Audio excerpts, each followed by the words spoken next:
Fintech platform Paytm की parent company 197 communication के शेयरों में आज खरीदारी का जोरदार रुझान दिखा। आज लगातार तीसरे कारोबारी दिन ये ग्रीन है। वैश्विक ब्रोकरेज फर्म गोल्डमैन ने इसका टारगेट प्राइस करीब 123% बढ़ाया तो निवेशक चहक उठे और धड़ाधड़ शेयरों की खरीदारी करने लगे। निवेशकों के इस रुझान पर शेयर उछल पड़े और इंटरडे में बीएसई पर 3.56% उछलकर 1338.95 पर पहुंच गए। इस तेजी का कुछ निवेशकों ने फायदा उठाया, जिससे भाव थोड़े नरम पड़े, लेकिन निचले स्तर पर खरीदारी से शेयर अभी भी मजबूत स्थिति में है। आज बीएसई पर ये 2.18% की बढ़त के साथ 1321.30 पर बंद हुआ। वैश्विक ब्रोकरेज फर्म गोल्डमैन सैक्स ने पेटीएम की पेरेंट कंपनी 197 कम्युनिकेशन की रेटिंग को अपग्रेड कर न्यूट्रल से खरीदारी कर दी है। साथ ही इसका टारगेट प्राइस भी 705 से 122.69% बढ़ाकर 1570 कर दिया। ब्रोकरेज फर्म का मानना है कि इसके शेयरों पर दबाव बना रहा। नियामकीय माहौल कंपनी के लिए अब बेहतर हो रहा है। इससे पेटीएम की बाजार हिस्सेदारी में रिकवरी के शुरुआती संकेत, कमाई की बेहतरीन विजिबिलिटी और अहम प्रोडक्ट्स के फिर से लॉन्च होने से सपोर्ट मिल रहा है। ब्रोकरेज फर्म का मानना है कि इसे कंपनी को 20% से अधिक की रेवेन्यू ग्रोथ को बनाए रखने में मदद मिलेगी। इसके अलावा ब्रोकरेज फर्म को अगले 1 से 2 साल में पेमेंट चार्जेस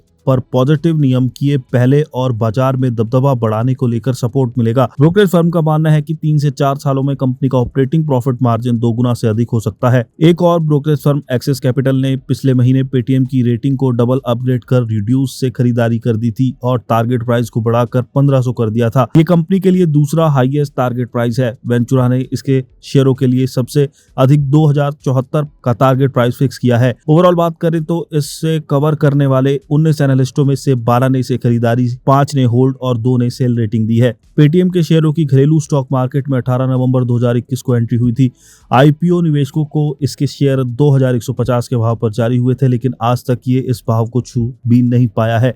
पिछले 1 साल में पेटीएम के शेयरों की चाल की बात करें तो 11 मार्च 2025 को ये 1 साल के निचले स्तर 652.30 पर था, जिससे 8 ही महीनों में ये 107.27% उछलकर 10 नवंबर 2024 को 1 साल के हाई 1352.05 पर पहुंच गया।